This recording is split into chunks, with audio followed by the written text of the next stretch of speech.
O Reinaldo Café, Soluções de Gestão, Confraria de Negócios, hoje falando de investimentos. Meu convidado é o especialista na área, associado da XP, Leandro Rosa. Até já, Leandro. Até já, Cafeu. Reinaldo Café, Soluções em Gestão.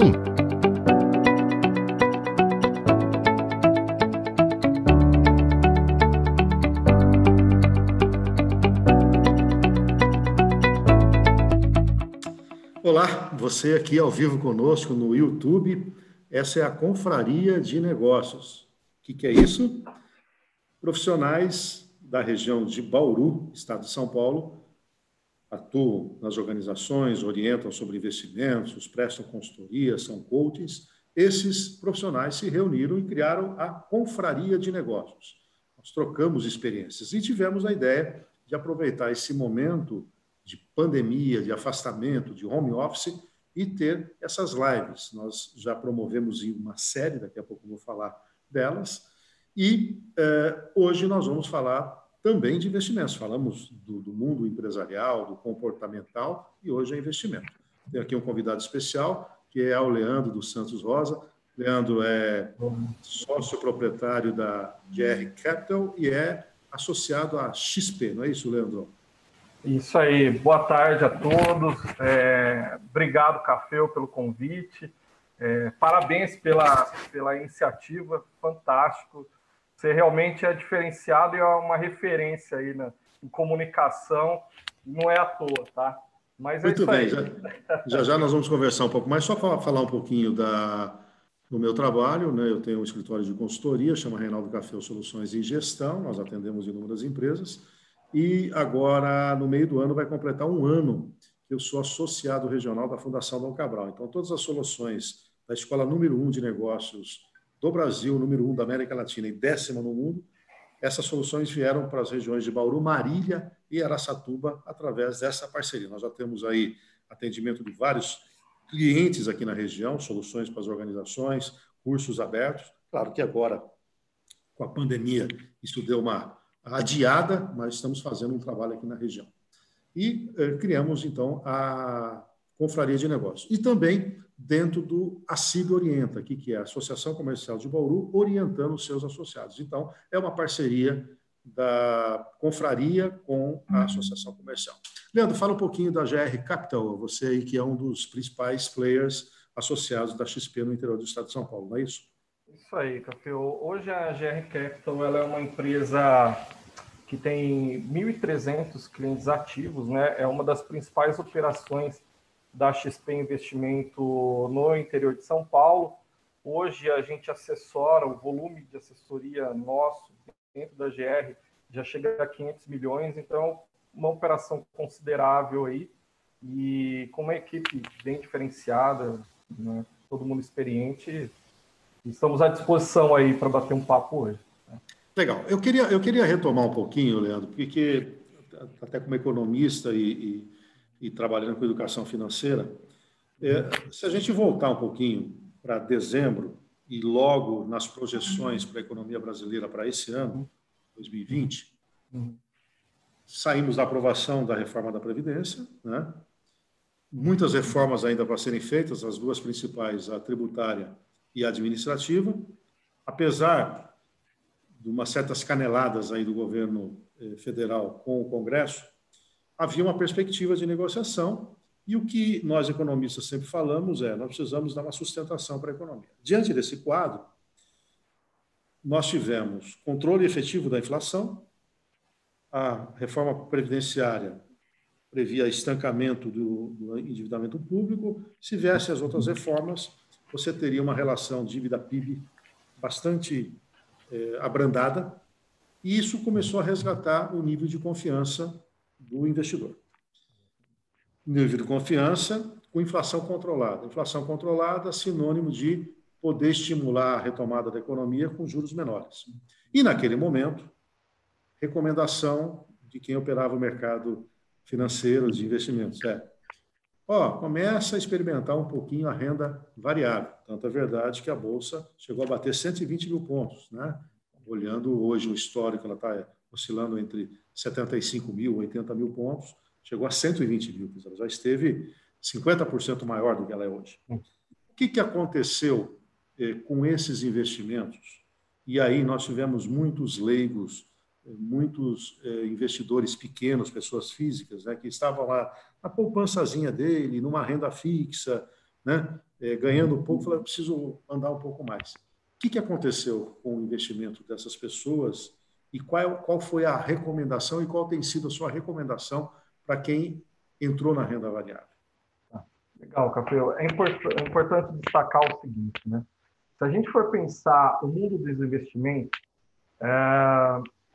imagina uma balança, sabe aquela gangorra que a criança brinca, né? Onde uma sobe e a outra desce. O mercado financeiro, ele funciona meio que dessa forma, onde você tem numa ponta a renda fixa e na outra ponta os outros investimentos, como a bolsa, como fundos imobiliários, enfim. Então, o que vai acontecendo? Quando a gangorra, quando a gente estava nos últimos 3 anos, praticamente, com a taxa de juros caindo muito, você tem essa gangorra, né, onde uma ponta cai e a outra sobe. E era esse o cenário que a gente estava vivendo, né? E a gente ainda está vivendo de uma certa forma, né? Quando o pessoal fala assim, a bolsa estava cara em 120 mil pontos, tecnicamente ela não estava cara, Café, pelo seguinte, quando você olha, por exemplo, o último trimestre das empresas na bolsa, o lucro das empresas, o lucro subiu 17% do composto do Ibovespa inteiro. Então, era exatamente isso que você está falando. A gente tinha um cenário com taxa de juros baixa e um estímulo da economia real. Essa gangorra fazia todo sentido. E não deixa de fazer ainda, tá? E aí veio... Eu acho que tem um marco aí. Teve o primeiro, a dimensão do coronavírus, e eu pessoalmente, quando a Bolsa começou a cair, e o dólar, inclusive, subir, que era um sintoma de que a coisa não estava bem. Mas, para mim, o grande marco, e que não era previsto, foi a crise do petróleo ali atrás. Não sei se você faz a mesma leitura. Porque, naquele momento, parece que a coisa soltou de vez, né? E aí, a renda variável, aí, nesse caso especificamente, a Bolsa, ela deu uma despencada, acionando o circuit break, inclusive na mesma sessão, que é coisa muito rara acontecer, né? Na mesma semana, parando o mercado. Quer dizer, talvez um dos marcos, além da pandemia, foi exatamente essa questão do petróleo. Não sei se Exatamente. A pandemia realmente foi um marco, mas a briga do petróleo realmente foi um gatilho para acelerar mais o estresse, né? Muita gente pergunta, mas Leandro, a queda da commodity ela não é boa para a economia, né? Não sei se já te fizeram essa pergunta já. Mas poxa, hoje fica barato para todo mundo. A questão é que o petróleo hoje ele tem uma função de estabilidade econômica de vários países. O México é muito dependente, Venezuela, a Arábia Saudita, e muitos bancos emprestam para a indústria petroleira. Então, uma disrupção, né, nesse setor se torna um problema generalizado para várias economias. Então, o petróleo é bom, mas até certo nível, né? Quando a gente fala da renda variável, você citou dois, os fundos imobiliários e a própria Bolsa. Quem teve nervo de aço e permaneceu nesses mercados, comparativamente àquele pior momento, que foi quando teve a queda bastante acentuada, como é que está a posição dessas carteiras hoje? Quem segurou a peteca, observou, depois dá 10 mil reais, observou perder 2 mil reais numa pancada, daí a pouco ele perdeu 1.000, chegou a perder, às vezes, aí, dependendo da carteira, 30% dela. Sim. Como é que está a situação desses que se mantiveram nessas carteiras? Claro, eu estou falando de uma média, não um caso específico. Claro, claro. É muito importante, Cafio, a gente destacar vários pontos, né? Primeiro, né, quando a gente falava, a gente já fez vários trabalhos juntos de palestra, e a gente sempre era o chato da história quando falava de ter uma reserva de garantia, de ter 6 meses de garantia, né?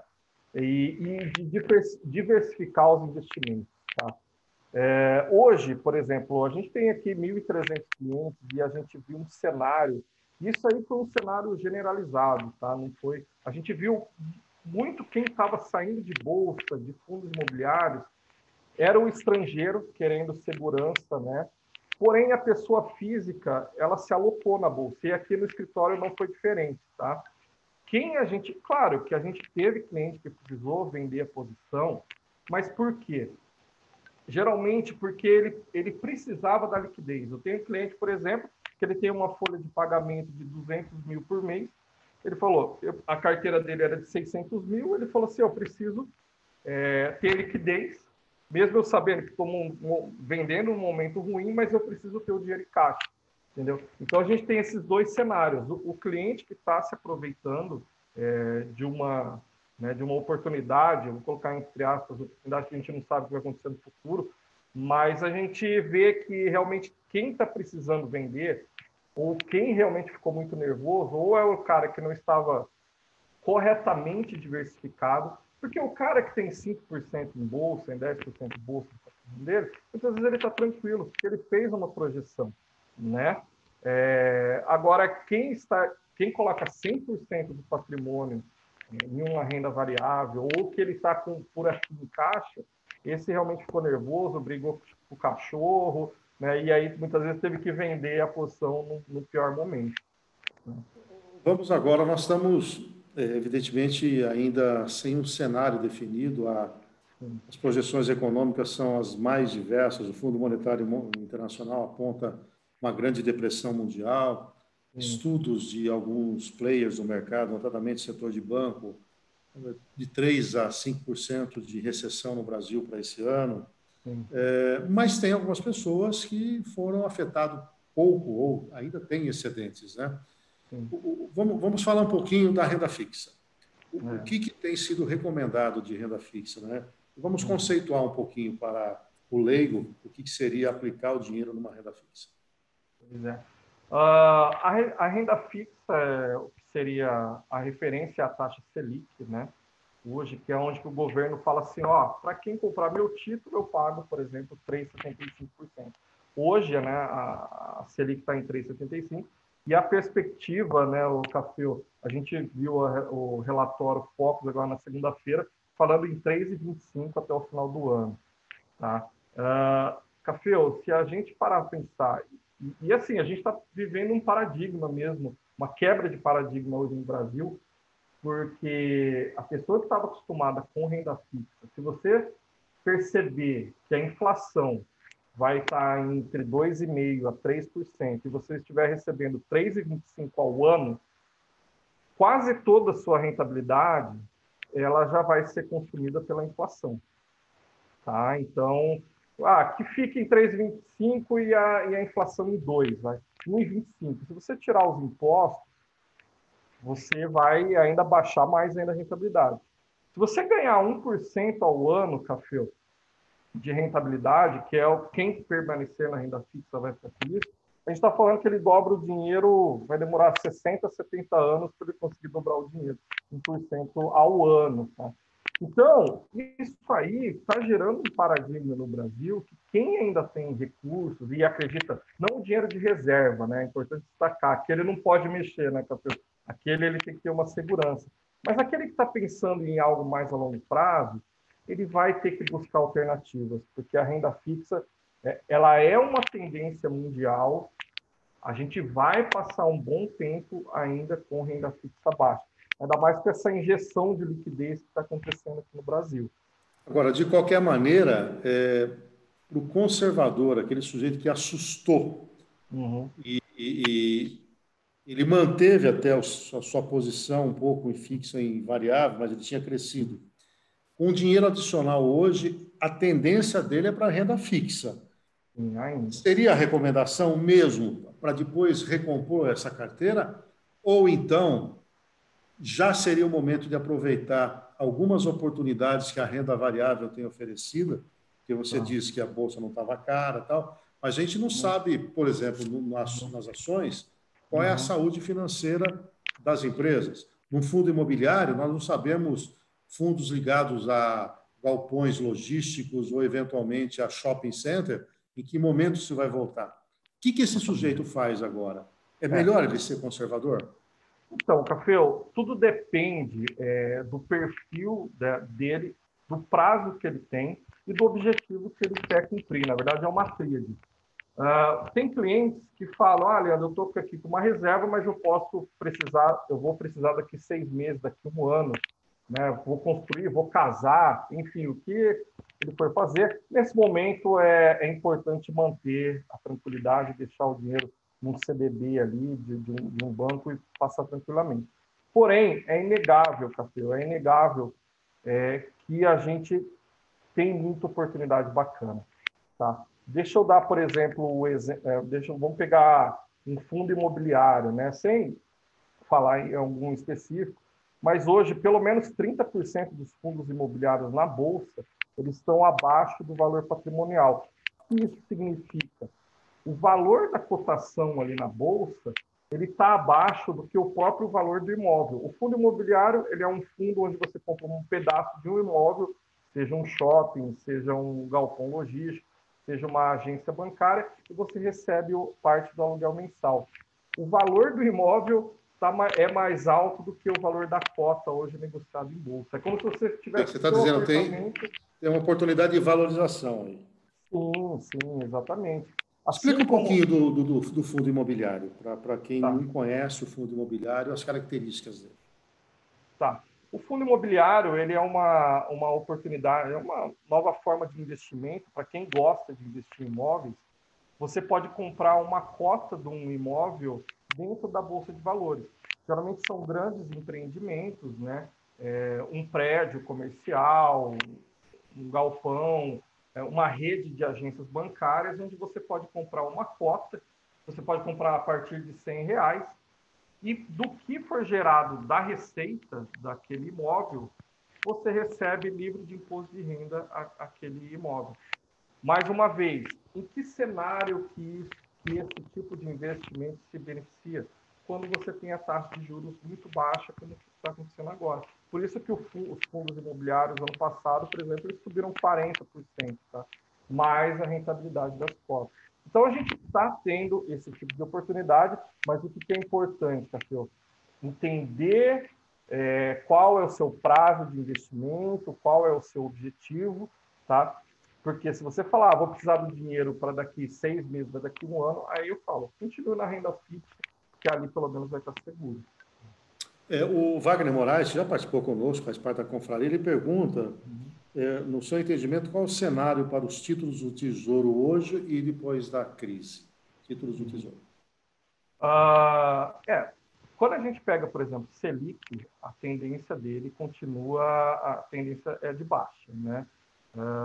A gente estamos vendo todos os bancos centrais jogando dinheiro no mercado, e isso aí vai gerar um efeito que vai ser para baixo ainda, né? Esses dias eu estava vendo que, se não me engano, Angola, alguma coisa assim, já estava emitindo títulos a 7% ao ano. Você fala assim, nossa, que loucura, né? Sem rate, sem nada. Então, quer dizer, a tendência do Brasil é de taxa de juros baixa também, a gente vai seguir esse ciclo. E aí os títulos do governo, eles entram nessa questão. A vantagem do título do governo, você tem... o título do governo é considerado a instituição mais segura do mundo, né, mais segura, né, que tem. Então, no caso, é mais fácil qualquer banco quebrar do que o governo quebrar, porque se o governo quebrar, ele pode imprimir nem que seja dinheiro para remunerar, enfim, ele tem várias estratégias ali. Então, quer dizer, é bacana para quem quer segurança e para quem quer liquidez. A facilidade do título, você vende de um dia para o outro, está na sua conta. Mas lembrando, isso aí é o dinheiro da segurança. Ninguém vai ficar rico com renda fixa ou vai ver o patrimônio crescer absurdamente com renda fixa. Pelo menos esse é o cenário. Títulos públicos via Tesouro Direto ou um CDB? Tá. Qual que é a diferença do CDB e do título público? O CDB ele vai pagar um pouquinho mais. Por quê? Tudo no mercado financeiro é relação risco-retorno, né? Tudo aquilo que você tiver um pouquinho mais de risco, mesmo que você considere um risco baixo, por exemplo, é um risco ter um CDB do Itaú, é um risco ter um CDB do Banco do Brasil, de certa forma porque ela é uma instituição teoricamente mais frágil do que o governo. Então, o CDB ainda é melhor do que... E, principalmente, uma questão que a gente tem que lembrar é que o título do governo ele tem taxas administrativas, né? Você tem, né, apesar de ser pequena, mas tem isso aí acaba comendo um pouco da rentabilidade. Então, uma conta mais ou menos assim, se você pegasse hoje um título do governo aí, contando as taxas, ele vai dar 3,5 ao ano, vamos pegar. E um CDB ele pode dar um pouquinho mais. No caso, ainda no universo da renda fixa, esses fundos já mais que aplicam seus recursos em fundos também conservadores, né? Então, ele está muito atrelado ao CDI e tudo mais, até mesmo aos títulos públicos. Quais são os cuidados aí que um investidor leigo tem que tomar do ponto de vista das taxas, desculpa, taxas administrativas, e explica também um pouco como é que é esse mecanismo da marcação a mercado. Tem gente que aplica dinheiro nisso e vê lá um determinado momento, nossa, mas o que é isso? Está valendo menos, eu vou perder dinheiro. O cara combinou comigo que era inflação mais alguma coisa, agora não está mais isso. Fala um pouquinho desse universo aí dos fundos de investimento, os custos inerentes e a marcação a mercado. O pessoal tomou um susto aí, né? Esse mês aqui foi terrível para muitos fundos de renda fixa, até aqueles que eram extremamente conservadores, a gente tiveram uma cota negativa esse mês, né?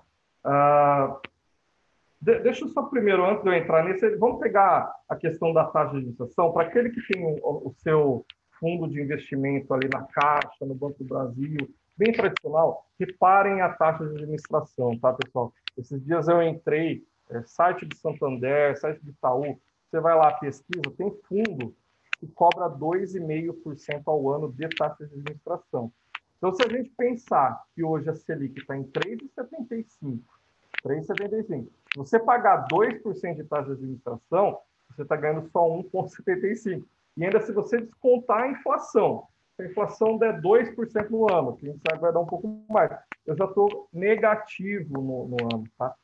Fora o imposto de renda sobre o ganho de capital. Fora o imposto de renda. Então, você está pensando que você está tendo rentabilidade no seu fundo de renda fixa e não está, não. Você está perdendo dinheiro. Tá? Então, esse aí é o primeiro ponto. Dá uma olhada, né? Você que está ali, olha quanto está e tenta renegociar. Hoje, um fundo que estiver cobrando mais que 1% de taxa de administração está cobrando caro, você vai estar perdendo dinheiro, tá? Agora, vamos na questão de marcação a mercado. O que aconteceu com os fundos de renda fixa, né?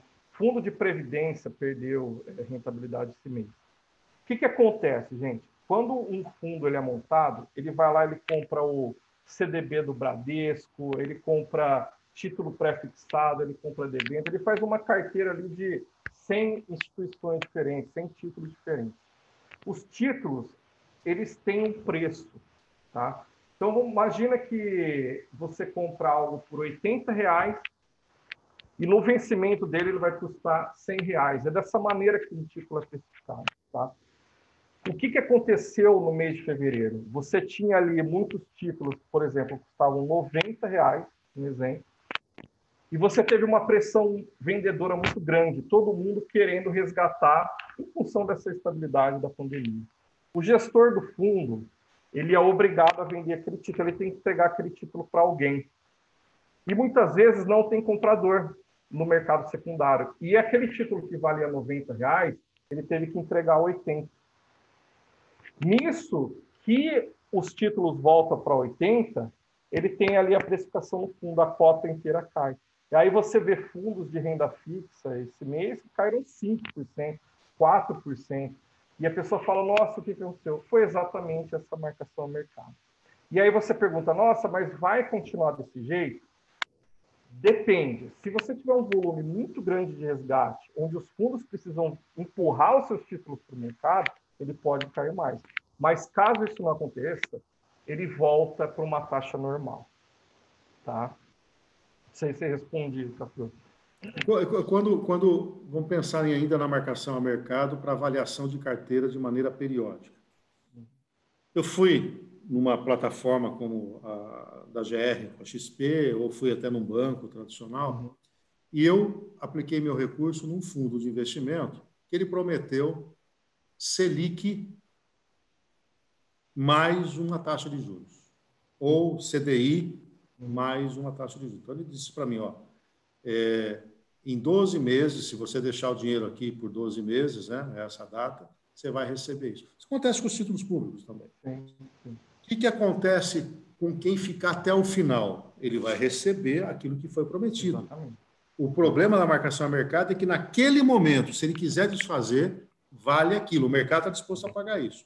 É nessa linha, não é isso? É nessa linha, é exatamente isso, exatamente isso. Por isso que essa pressão vendedora, isso aí acontece nos títulos públicos também, tá? Não tem Sim, questão claro, os no... leilões, né?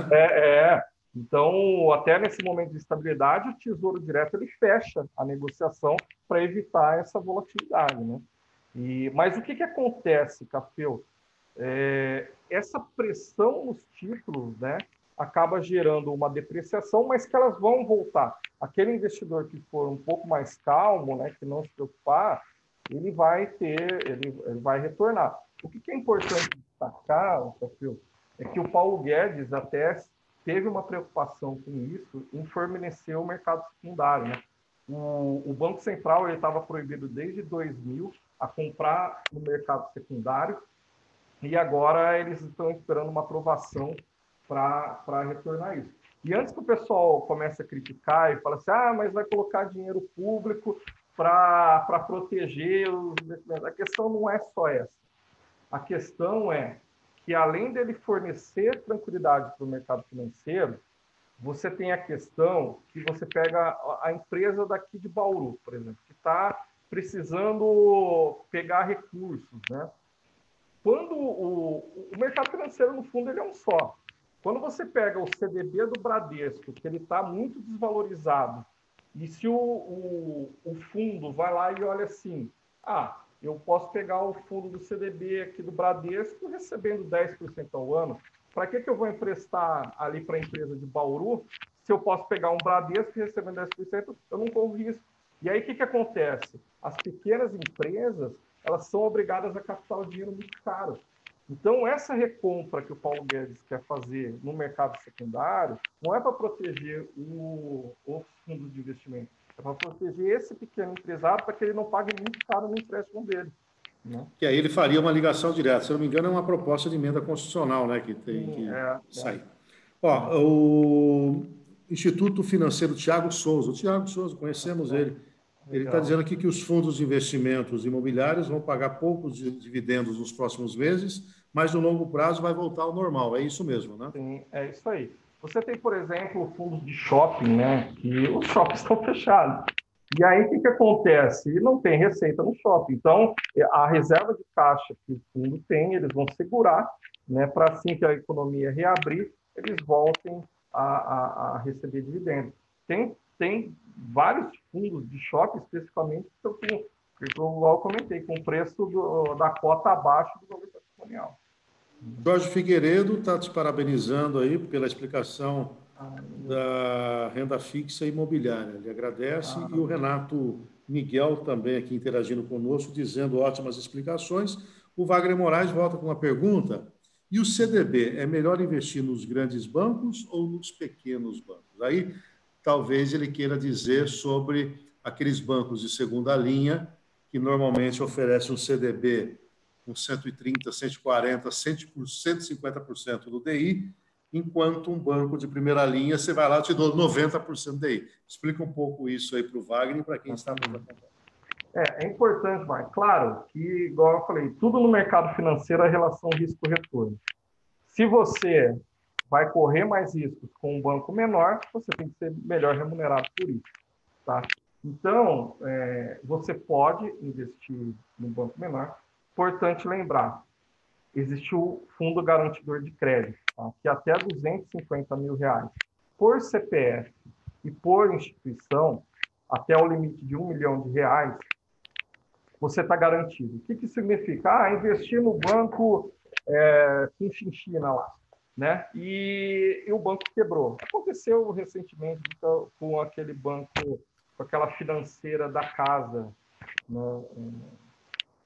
Quebrou, o que acontece? O FGC vai lá e remunera os investidores. É um seguro que existe no país para que os pequenos investidores não sofram. Então, para responder o Wagner, eu aconselho, né? Até R$ 250 mil você pode investir de forma tranquila. Acima disso, eu sugiro que você vai fazendo a diversificação. É importante esclarecer, né, que o fundo garantidor ele não atinge fundos de investimento, né? Exatamente. Basicamente conta corrente, CDBs, poupança. Tem mais um, hein?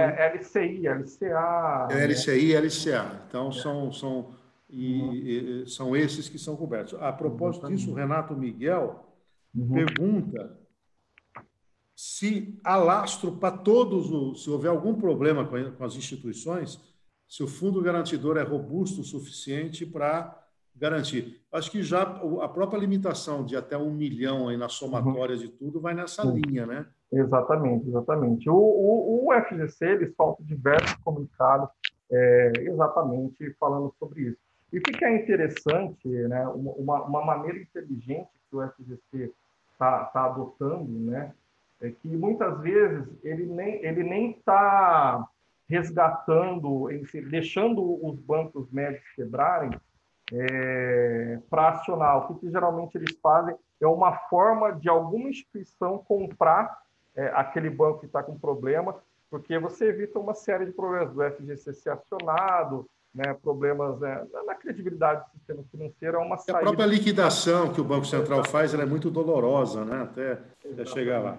O Fábio Losnak, ó só a nossa responsabilidade, hein? Duas grandes referências do tema, muita clareza, parabéns. Obrigado aí, Fábio, pela manifestação. Hoje é a live com mais manifestações. Você está com um bom fã-clube, viu, Léo? A família é grande, Café, deve ser isso. Nem sabe que você foi meu aluno na faculdade, né? Coordenou a empresa Júnior. Que honra, né? Ô, Leandro, vamos ser práticos então agora, para a gente já ir para a reta final. Tá. O pequeno investidor, o cara lá tem R$ 1.000. Uhum. E é a poupançazinha da vida dele, é o dinheirinho e tal. O que ele faz? É muito Caderneta de importante poupança, não, né? poupança não é investimento, ela é reserva de valor, né? Tá? Cafio, eu gostaria de conversar, assim, primeiro ponto, vamos lembrar das nossas palestras, né, Cafio? Reserva é fundamental você ter ali 6 meses, 1 ano das suas economias. Esse dinheiro tem que ficar guardado na segurança. O que eu chamo de segurança? É o CDB, é um fundo ali conservador, é isso, tá? Agora, Leandro, eu tenho o meu sonho de eu me aposentar com os meus investimentos ou algo bem a longo prazo. A gente está vivendo um momento diferenciado no mercado, tá, Cafio? Eu já falei de fundos imobiliários, eu quero destacar um pouquinho mais para o Bovespa. Lembrando que a gente tem empresas com dois cenários. Uma daquela que ela vai sofrer momentaneamente. Vamos pegar aqui as elétricas, por exemplo, né? Um setor fantástico, que paga muito bom dividendo. Você tem, por exemplo, ações do Banco do Brasil, sem querer dar recomendação, mas, por exemplo, o Banco do Brasil hoje estava abaixo do valor patrimonial dele, é uma das ações que tem um valor patrimonial. Tá? Então, enfim, você tem uma oportunidade, se você pegar a Lojas Renner, uma empresa que foi fundada aí na década de 30 e que ela parou agora, mas ela tem caixa e provavelmente ela vem mais forte, porque muito concorrente vai fechar dela ali, infelizmente. Então, quer dizer, você tem algumas oportunidades. Você tem alguns pontos de atenção, e eu precisava falar nessa live sobre essa, por exemplo, Petrobras, que é uma queridinha do mercado, né? Todo mundo só pensa em Petrobras em Vale. Petrobras, gente, não é mais a mesma empresa do que era antes do carnaval. Petrobras estava R$30, hoje está 15. Mas a gente tem que lembrar que o petróleo estava 60 e hoje está 28. A Petrobras sabe que ela vai ter problemas. Tá? Então, o que é importante? Antes de você mudar da Petrobras, muitos têm ainda recursos aplicados na Petrobras do Fundo de Garantia, lá de 2000. Sim. Segura nesse momento? Não é hora de vender. O que é importante destacar, Cafeu? E também tem a Vale, né? Também tem a Vale. E a Vale também. A Vale foi em 2002. Exatamente. Dois excelentes casos que vai espelhar muito o que eu quero dizer agora. A Petrobras, ela tinha um produto que ela fez todo o projeto dela baseado em petróleo a $60 e hoje o petróleo está a $30. Extrair dinheiro do pré-sal é muito caro. Então, a gente pensa o seguinte, não estou querendo dizer que a Petrobras vai quebrar, ela é uma excelente empresa. Nesse momento, a Petrobras já está fazendo o programa de demissão voluntária deles, que é para enxugar, eles estão fazendo várias atitudes. Eles estão...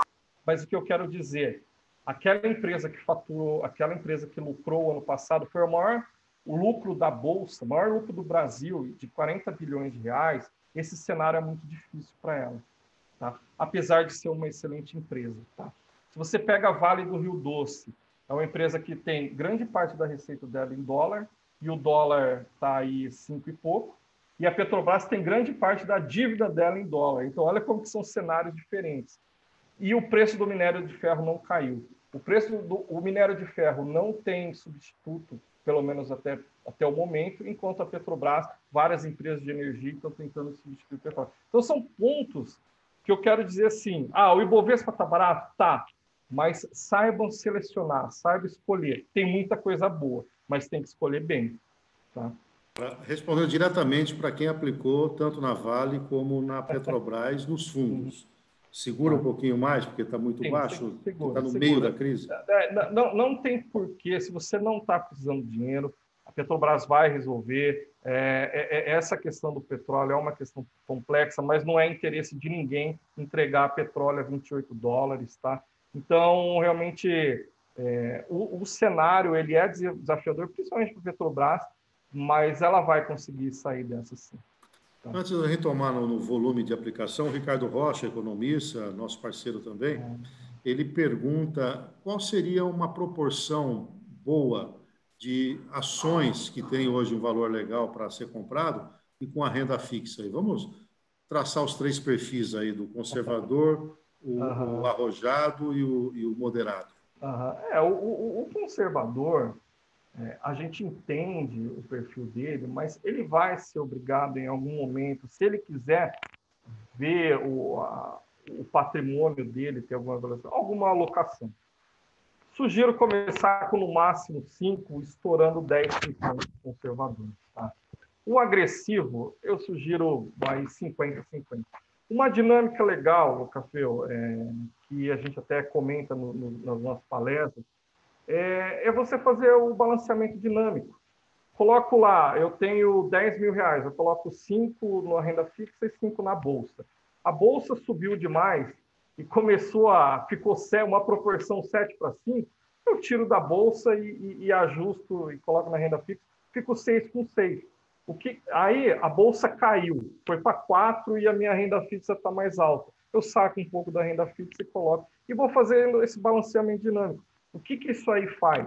Que em momentos de bolsa em alta, eu tire da bolsa e coloque na renda fixa, com maior segurança. E em momentos de baixa, que a bolsa cai muito, eu tenho ali o dinheiro para comprar barato e aquilo ali vai fazendo um balanceamento dinâmico. Eu acho fantástico um sistema desse. Você pode fazer na sua carteira com 10% para 90%, com 50% com 50%, e assim vai. Agora, se a pessoa não tem muito tempo para isso, é um dos trabalhos dessa desbancarização. Eu não estou fazendo só a publicidade de você, mas essa é a diferença de você ter um tipo de assessoria, né? Alguém que fica pensando para você, em vez de você ficar ali o dia todo tendo que montar essa engenharia financeira, né? Esse é o nosso trabalho, Cafeu. As pessoas ficam achando que a gente, na verdade, fica passando todo momento a hora de comprar, de vender. Na verdade, não é isso. A gente, por trabalhar no mercado financeiro, a gente consegue ter uma visão do todo, né? E consegue ter essa visão do que é a gangorra e aí passar para o cliente, de acordo com o objetivo dele, de acordo com o perfil de risco, algumas alocações bacanas. Da mesma coisa que você procura um médico, né, o médico do coração, um cardiologista que você está curando no coração, você vai procurar alguém especializado no mercado financeiro para bater um papo com você. Tá? Da mesma forma, estou precisando de assessoria, de consultoria financeira, procuro o Ricardo Rocha, procuro o Cafeu. Né? Isso, cada um na sua especialidade acaba dando certo. Né? Bom, o pequeno investidor que tem uma reserva muito baixa e não tem muito conhecimento, é melhor que ele fique, então, um pouco mais na renda fixa. Pelo que eu entendi, no máximo é uma exposição de 5%. Se tiver 10 mil, colocar 500, 600 reais aí na renda variável e o restante na renda fixa. É muito importante que quando a gente fala de investimentos, né, Café, o mais importante é a qualidade de vida da pessoa, né? Você não pode, muitas vezes, a bolsa, e infelizmente o ser humano é assim, né? A bolsa está subindo, o Bitcoin está subindo, então eu quero comprar. Fica tranquilo, pensa naquilo. Mais importante do que você estar ganhando dinheiro é você estar em paz com você mesmo. Então, às vezes você vê clientes que querem começar e querem recuperar grande, acaba perdendo a paz, acaba deixando até o trabalho dele para ficar pensando em bolsa, e isso aí não é sadio. Existem vários estudos que mostram que a pessoa que fica ali muito apegada no mercado financeiro só é destrutivo para ele, tá? E aí, assim, a gente já deve estar finalizando, né? Mas o recado final, essa crise é séria, então a pessoa que não tem tanto, preserve o caixa. Agora, o fundamental, o mercado financeiro sempre vai existir, bolsa daqui 50 anos vai continuar existindo, conserva a sua paz e o seu caixa nesse momento, e assim que você sentir que o seu negócio está indo melhor, aí você vai fazendo as alocações. Isso para as empresas também, né? As empresas que tiveram caixa ali, hoje elas estão navegando por isso aí de forma mais tranquila. Só para a gente fechar mesmo, Wagner Moraes, você tem alguma indicação de percentual de reserva se uma empresa precisa ter investido ou no mercado de capitais, no mercado financeiro, quer dizer, suportar o quê? 3 meses, 4 meses? Porque muitas empresas estão se dando conta que a ausência no capital de giro hoje é uma tônica verdadeira. Né? Essa aí eu acho que seria até melhor para o Café do que para mim, né? Mas eu acho que depende muito, Wagner, do fluxo de caixa ali, do que ele aguenta. É difícil falar para uma empresa que tem 400, 500 mil funcionários que ela tem que ter em caixa 6 meses de folha, né? É muito complicado, né, Café? Então... Ficou alguma coisa que a gente não conversou? Você quer alguma orientação adicional? Dentro do horizonte aí de mercado, nós estamos falando aí que, dependendo da situação da pandemia, qualquer cenário mais, vamos dizer, tranquilo aí para o segundo semestre desse ano. Né? A XP fez uma pesquisa recentemente com os gestores de fundo e pessoas do mercado financeiro, e a perspectiva aí é retomada em torno de agosto e setembro da economia. Tá? Até estudos de petróleo também, de demanda de petróleo, estão começando a trabalhar com essa retomada, né, nessa região. Tá? Bom, quem quiser saber mais detalhes de investimento, como é que fala contigo? Você tem um e-mail, tem um... Entra no nosso site grcapital.com.br, tem o Instagram GR Capital, estamos aqui no Metropólio, estamos em Assis, em Marília, em várias cidades. E hoje tudo é online, né? Hoje pode mandar um recado para a gente que a gente retorna ali pelo Instagram, pelo Facebook. Leandro, obrigado aí pela sua participação, tá? Lembrando que a confraria... Bom, logo depois aqui que terminar esse ao vivo, já a gravação vai estar depositada lá no Reinaldo Café Soluções de Gestão. Você vai encontrar lá o vídeo que a gente gravou com o Wagner Moraes, falando de vendas nesse momento de crise. Depois nós tivemos um bate-papo sobre linhas de financiamento com Marcos Ferrari. O Dr. Fábio Maia trouxe informações sobre gestão de contratos. Depois nós tivemos a participação da Maria Elvira Scapel, que falou sobre saúde emocional durante o isolamento. Depois nós tivemos o bate-papo com o Milton De Biasi, falando de liderança em tempos de crise. O Gustavo Cândido esteve conosco falando de cultura digital. Ontem nós tivemos com o Carlos Moreira falando de planejamento orçamentário, fluxo de caixa, e agora investimentos. E amanhã, para a gente encerrar a série amanhã, viu? Aí esse rapaz aqui teve uma ideia, mas vamos lá, deixa eu falar de amanhã.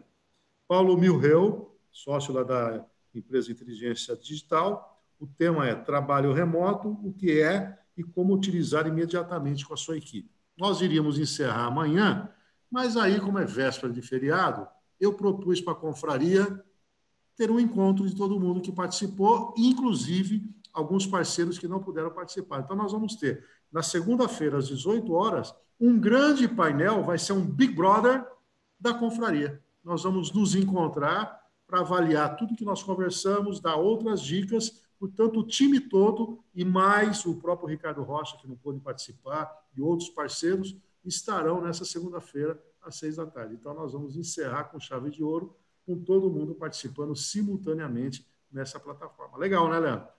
Poxa, legal, legal, bacana. Cafeu, agradecer aí a presença de todo mundo, sabe que é uma honra e a admiração que eu tenho, né, por você, primeiro por ter sido meu professor, por ser seu estagiário, e hoje a gente podendo fazer tanto trabalho junto aí, para mim é uma honra. Eu sinto o maior orgulho, você é a minha, sempre uma referência que eu cito de quem pode trilhar um caminho, mesmo estudando em escolas do interior, dá para você se fazer, porque você não precisa, porque você está longe dos grandes centros, imaginar que você não tem como adquirir conhecimento. E você, desde sempre, foi buscando, e hoje aí é um profissional bem sucedido, referência, e tem muita alegria de coordenar junto com você aí os trabalhos ligados à educação financeira da GRK. Legal, obrigado. Forte abraço, Leandro. Muito obrigado. Abração, Você pessoal. aí, compartilhe os nossos vídeos, divulgue. Amanhã, então, 18 horas, aí com o Paulo Milreu. Paulo Milreu, nós nos conhecemos aí do século passado. Vamos bater um papo legal aqui. E essa grande surpresa para você que não estava no programa. Em segunda-feira, o time todo aqui reunido com um grande Big Brother sobre gestão de crise. Até lá. Obrigado aí à Associação Comercial pelo apoio, também à Fundação Dom Cabral e, claro, todos os parceiros que estão participando aqui conosco. Tchau, até a próxima.